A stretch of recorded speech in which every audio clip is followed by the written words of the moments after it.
noite. Boa noite, seja bem-vindo ao Rede TV News. Interventor federal Ricardo Capelli divulga relatório sobre atos golpistas de 8 de janeiro e afirma que houve falha operacional. No relatório, Capelli aponta o ex-secretário de Segurança Pública do Distrito Federal, Anderson Torres, como um dos principais responsáveis pela omissão.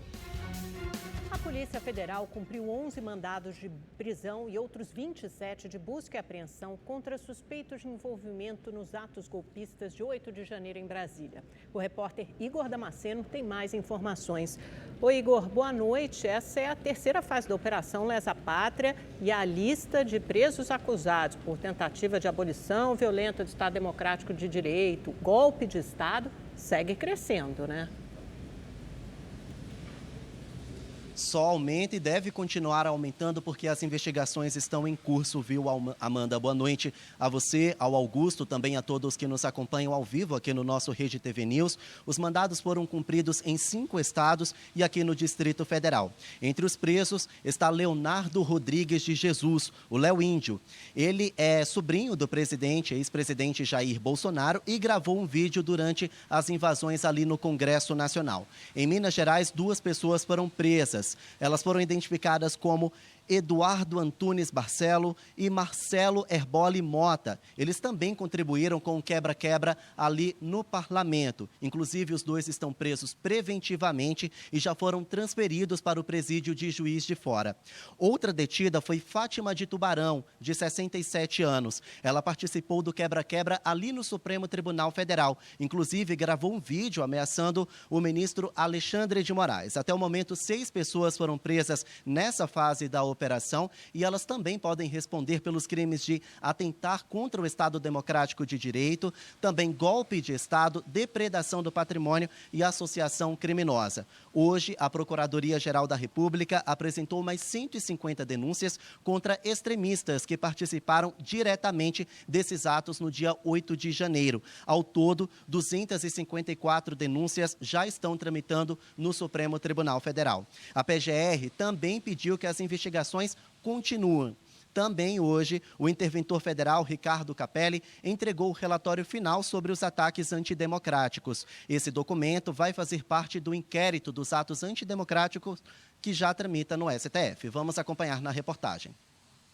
O relatório apresentado pelo interventor federal Ricardo Capelli aponta falha operacional das forças de segurança durante os ataques extremistas.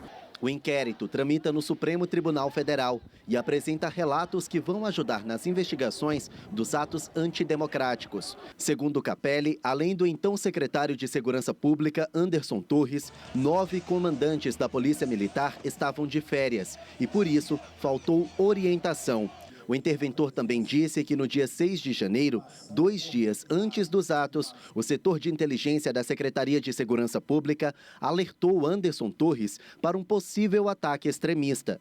Segundo ele, o então comandante da Polícia Militar, Fábio Augusto Vieira, também foi alertado e não acionou os batalhões que poderiam impedir os atos. Não faltou informação. Na sexta-feira, o gabinete do secretário recebeu a informação. Não há plano operacional e nem há ordem de serviço, de forma que não é possível, não há um registro de quantos homens iriam a campo. O que houve apenas foi um repasse burocrático do ofício recebido para algumas unidades pelo Departamento de Operações. O documento também aponta que o acampamento montado em frente ao quartel-general do Exército serviu como ponto estratégico para organizar as invasões aos prédios.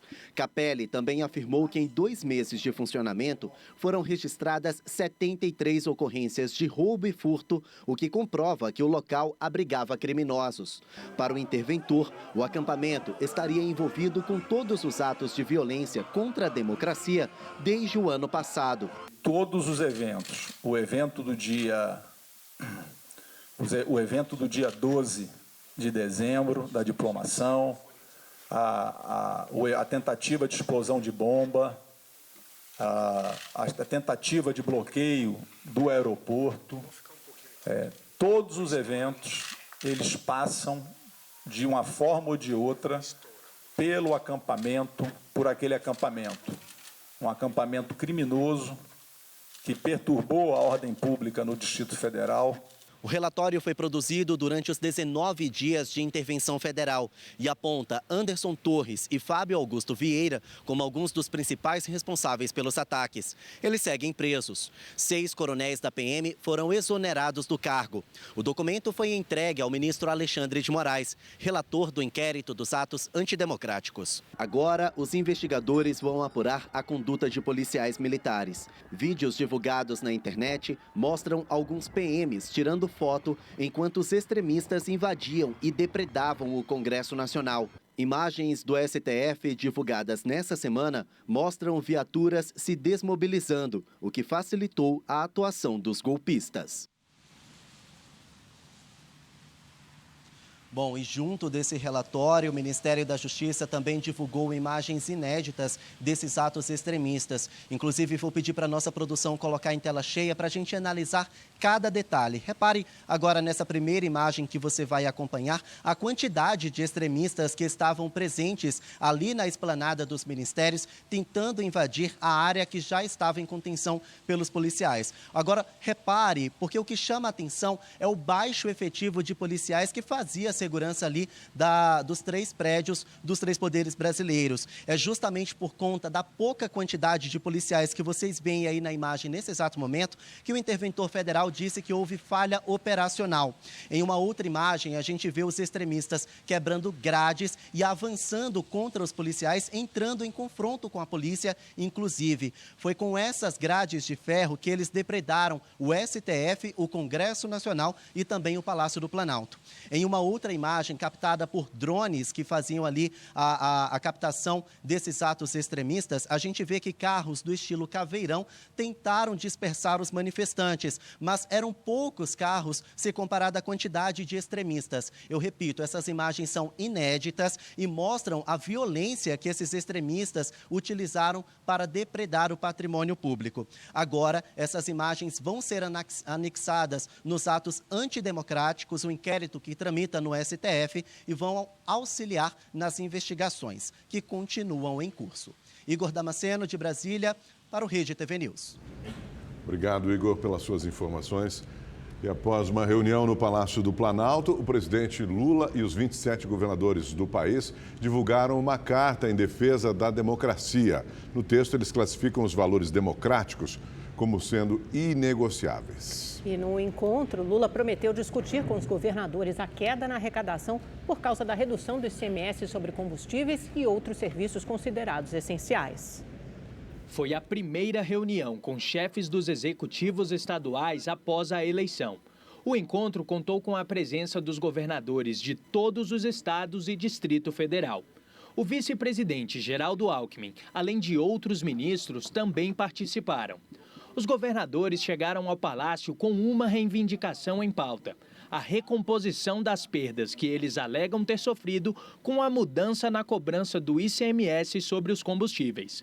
Uma lei aprovada no Congresso passou a considerar combustíveis e energia elétrica produtos e serviços essenciais.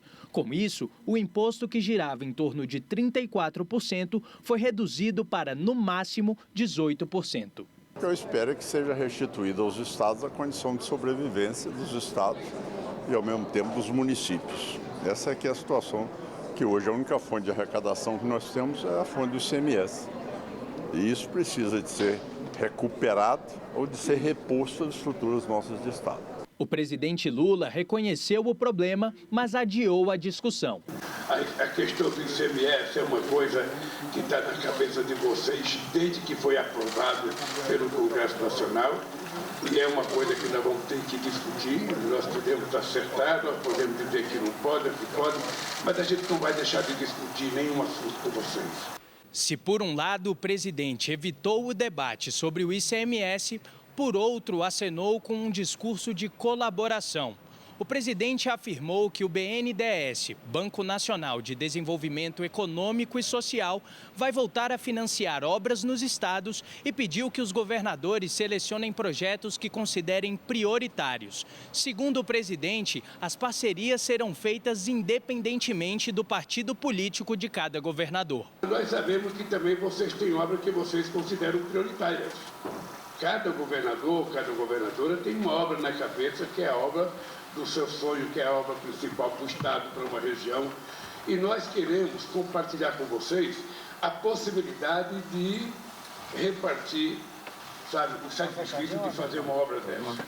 Nós precisamos mostrar ao povo brasileiro que o que aconteceu dia 8 de janeiro não voltará a acontecer, porque não é própria da democracia aquela manifestação, aquela barbárie que foi feita aqui dia 8, quando todo mundo estava muito tranquilo nesse país.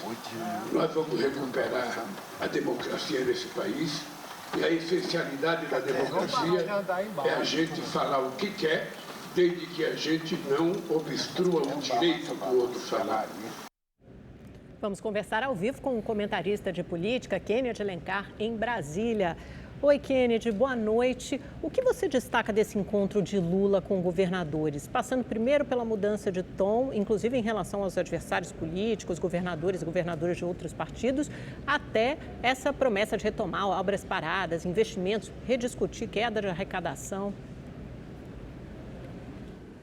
Amanda, boa noite para você, para o Augusto, para quem está nos assistindo. Você tocou nos pontos principais aí, Amanda. Ao falar da questão da democracia e se mostrar aberto para o diálogo, ele marca mais uma diferença em relação ao Bolsonaro, que vivia em conflito com governadores de estado. A gente se lembra que durante a pandemia, um duelo frequente com o então governador de São Paulo, João Dória, o que acabava tensionando as relações federativas. Daqui para frente, o Lula prometeu que tudo vai ser diferente, e aí ele entrou na questão das obras, porque interessa para ele também gerar emprego. Se ele tiver associado aos governadores e conseguir destravar essas mais de 10 mil obras que estão paradas aí, ou boa parte delas, isso dá um impulso econômico, é bom para o governo federal e é bom para os estados também. Por último, é a questão do ICMS, que é muito delicada, porque o Bolsonaro, para baixar o preço da gasolina, forçou a aprovação dessa lei no Congresso, no meio da campanha eleitoral, conseguiu, só que isso acaba com a arrecadação dos estados. O ICMS é o principal imposto para os estados, e houve perda de receita e de recurso que era usado obrigatoriamente em saúde e educação. O Lula se mostra disposto a discutir isso e ele vai tentar uma façanha, que é tentar aprovar uma reforma tributária no Brasil, que é discutida há 3 décadas, Amanda, e até hoje não saiu. Mas o Lula acha que nesse mandato seria um feito histórico conseguir chegar ao entendimento da reforma tributária e aí colocar o ICMS dentro. Então, esses são os pontos principais, a meu ver. Agora, Kennedy, aproveitando você aí na frente do Palácio do Planalto em Brasília, nós mostramos agora há pouco o relatório do interventor federal do Distrito Federal, Ricardo Capelli, que faz a cronologia do golpe.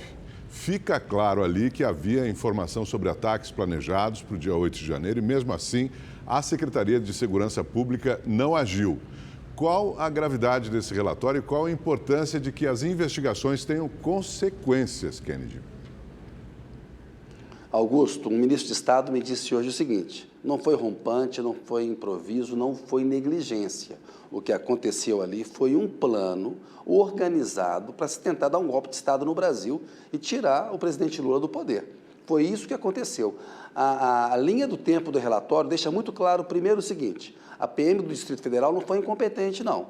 Ela facilitou a ação dos terroristas, dos golpistas. Depois, fica claríssimo que o QG do Exército era um celeiro de terroristas, que todos os atos, inclusive aquele de 12 de dezembro, no dia da diplomação, que queimaram ônibus em Brasília, todos esses atos tinham ali dentro do QG do Exército, naquele acampamento, uma célula terrorista. Portanto, o Brasil não pode jogar essa poeira para debaixo do tapete. É preciso apurar o papel das polícias militares e é preciso apurar também o que fez as Forças Armadas. Só punindo todo mundo, investigando, dando todos eles os direitos de defesa, é que a gente vai evitar que se repita um 8 de janeiro aqui no Brasil. Amanda e Augusto. Obrigada, Kennedy. E olha, muitas famílias de baixa renda não sabem que têm direito a um desconto na conta de luz garantido pelo governo federal desde 2010. A economia pode chegar a 65% e, claro, gente, faz toda a diferença no orçamento familiar.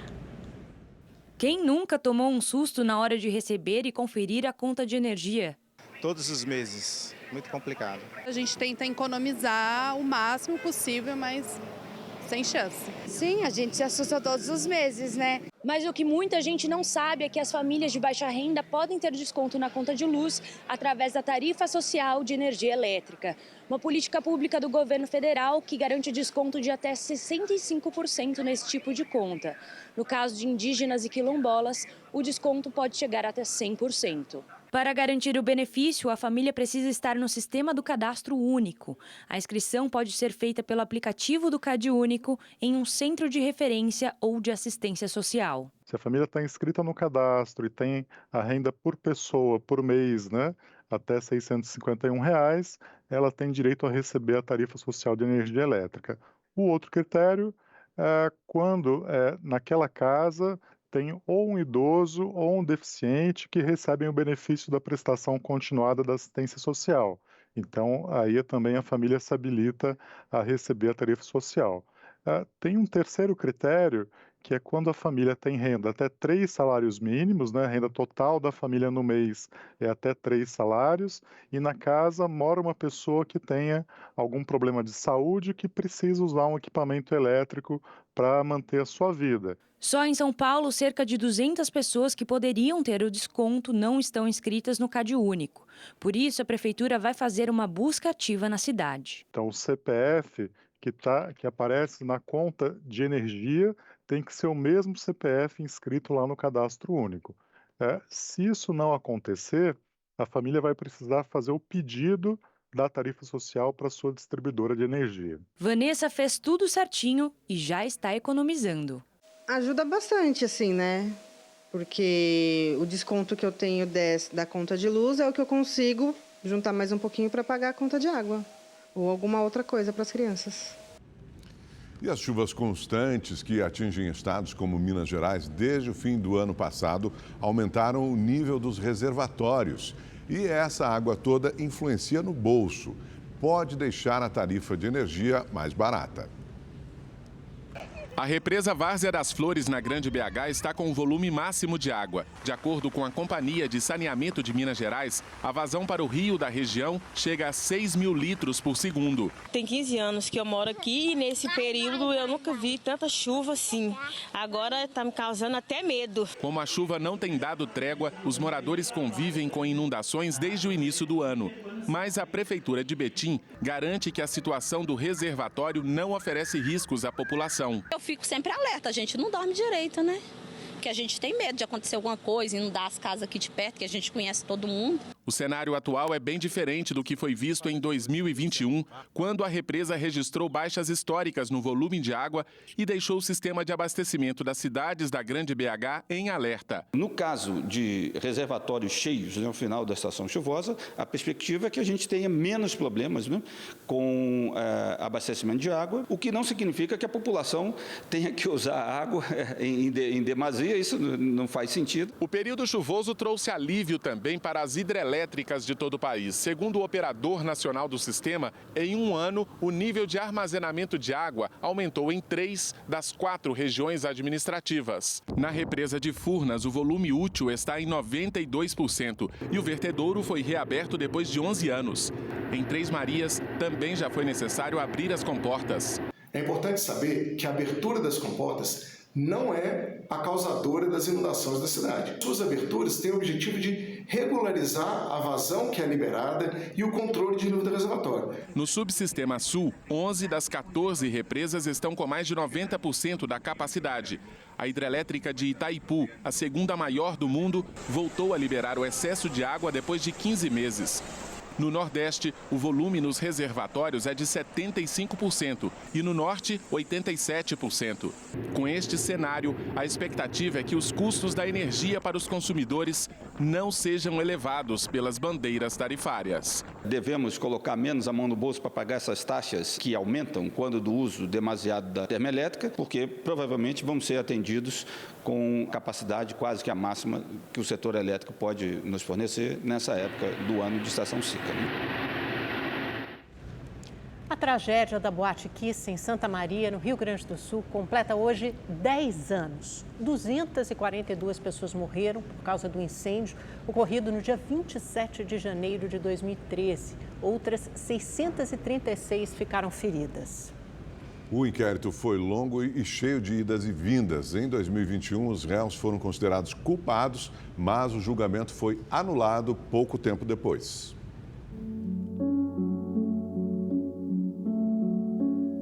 A boate era o ponto de encontro de muitos jovens de Santa Maria e cidades vizinhas, na região central do Rio Grande do Sul.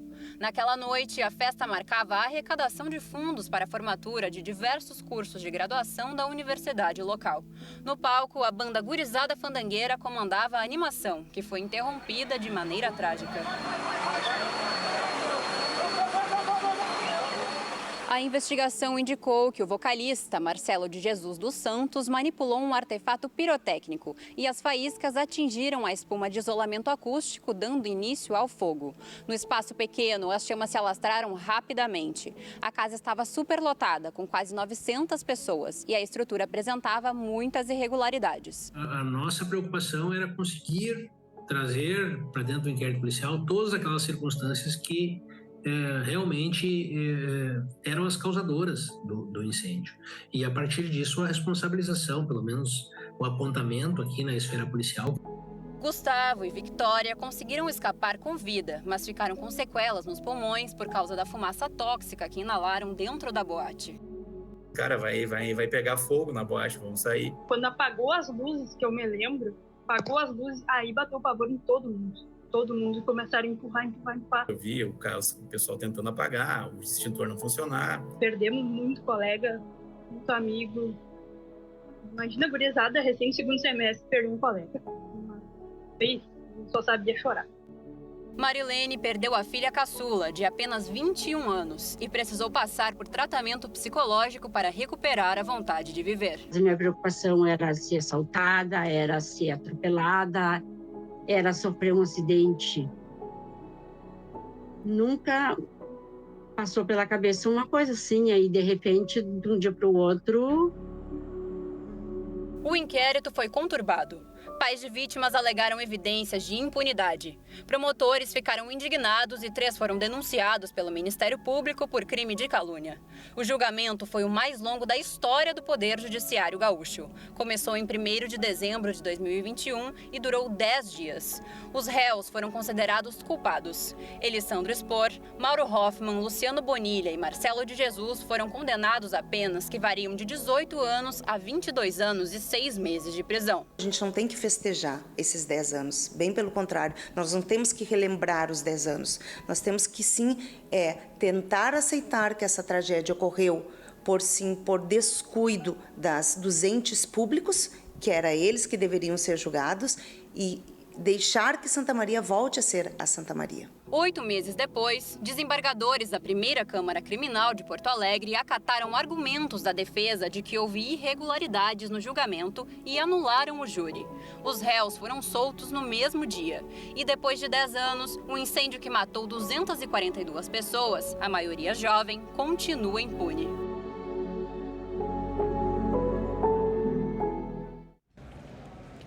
A presidente do Supremo Tribunal Federal, ministra Rosa Weber, e a ministra dos Povos Indígenas, Sônia Guajajara, receberam em Brasília representantes da articulação dos povos indígenas no Brasil. A repórter Franci Rodrigues acompanhou esse encontro e conversa ao vivo com a gente, direto de Brasília. Franci, boa noite. Conta um pouco para a gente como é que foi essa reunião em meio a essa crise humanitária que vive o povo Yanomami.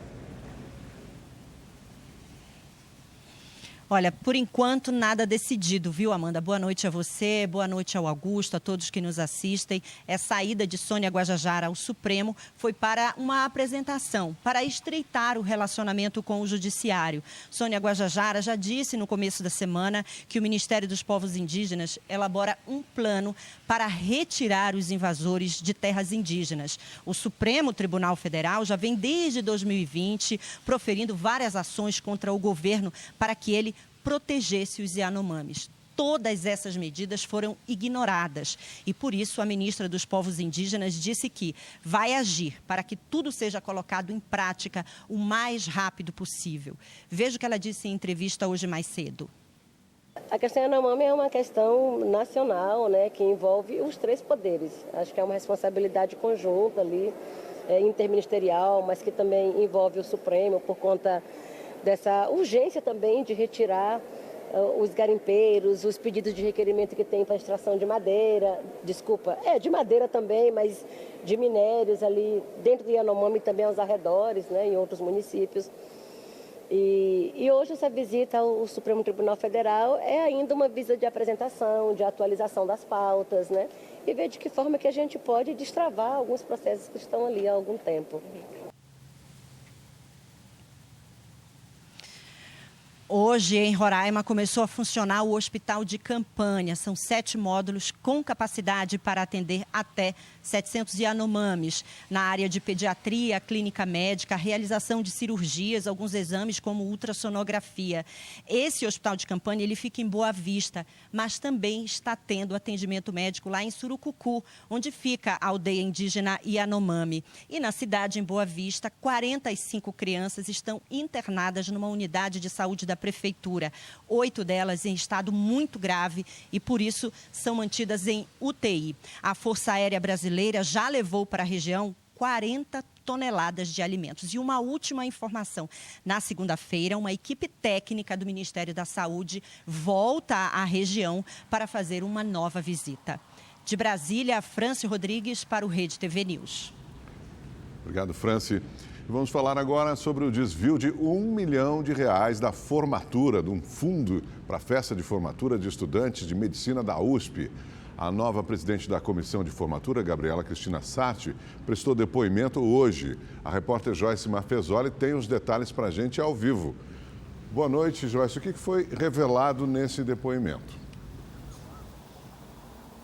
Boa noite, Augusto, Amanda, boa noite a todos. Ela contou à polícia que Alicia Miller, acusada de desviar quase R$1 milhão dos formandos, alterou a senha do e-mail que os alunos usavam para se comunicar com a empresa contratada. E eles só ficaram sabendo dessa mudança depois da descoberta do desvio do dinheiro da festa de formatura. Segundo a delegada que ouviu o depoimento, Zuleika Gonzalez Araújo, Gabriela também falou sobre conversas dos estudantes num grupo de WhatsApp. A empresa havia avisado sobre um resgate feito por Alicia, mas não falou o valor. E ninguém se atentou porque justamente naquele período ia acontecer um evento. Vamos ouvir o que a delegada falou. Por uma coincidência infeliz, nesse período eles iam fazer um pequeno evento, o grupo, que chama Bota Dentro. Um evento com um pequeno custo de R$10 mil. E quando a empresa coloca no grupo de WhatsApp, foi resgatado um valor, não coloca o valor em si. E aí a Alicia já entra e fala desse outro evento. Ocorre uma pequena confusão e eles não percebem que a quantia resgatada era aquele enorme valor. Ainda de acordo com a delegada, o sigilo bancário de Alicia foi quebrado, mas nenhum valor foi encontrado. Agora a investigação vai apurar se o dinheiro foi repassado para outras contas. Os bancos estão dentro do prazo para responder à solicitação feita pela polícia. De São Paulo, Joyce Mafezoli para o Rede TV News. O cantor Seu Jorge conseguiu registrar o filho com o nome Samba. A escolha gerou polêmica no início dessa semana, quando o oficial do cartório simplesmente se recusou a emitir a certidão de nascimento da criança. O pai desses 2 jovens queria nomes diferentes. Olá, me chamo Y e este é o meu irmão, o Windows. Nós somos aqui do interior do Ceará, numa cidade chamada Santana do Cariri. Há alguns anos atrás, por decisão do meu pai, ele escolheu o primeiro nome que ele achou no dicionário, que foi o Y.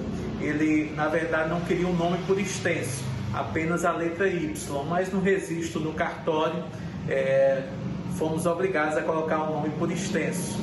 O Windows acha graça em tudo. Na tradução do inglês, janela.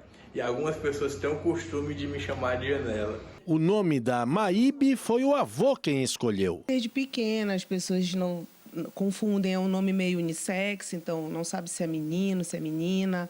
No colégio as pronúncias saíam sempre erradas e aí vai até hoje. Maíbe está grávida e escolheu um nome mais simples para a filha. Mas é um nome bem comum, Malu. E tá bom assim, né? Malu, não é Maria Lúcia, Maria de Lourdes, é Malu. É, Malu, só Malu. No início da semana, o oficial do 28º Cartório de Registro Civil de São Paulo se recusou a registrar o filho do cantor Seu Jorge com o nome Samba. Os cartórios não podem se negar a registrar um nome a menos que ele coloque a criança em situação de constrangimento. No caso do filho do Seu Jorge, o escrivão alegou que trata-se de um ritmo musical. O cantor argumentou que o nome tem a ver com seus ancestrais. O nome, antes de uma designação, pela qual nós chamamos a pessoa, ela é um direito da pessoa. E nós temos uma regra na Lei de Registros Públicos, que está no parágrafo 1º do artigo 55, que diz que o oficial ele não registrará prenomes suscetíveis de expor ao ridículo o seu portador. Boa noite de sexta para você. O Rede TV News fica por aqui e amanhã estaremos de novo, né, Augusto? Amanhã estaremos juntos e amanhã, sábado, é mais tarde. O Rede TV News começa às 9h30 da noite. Uma ótima noite para você.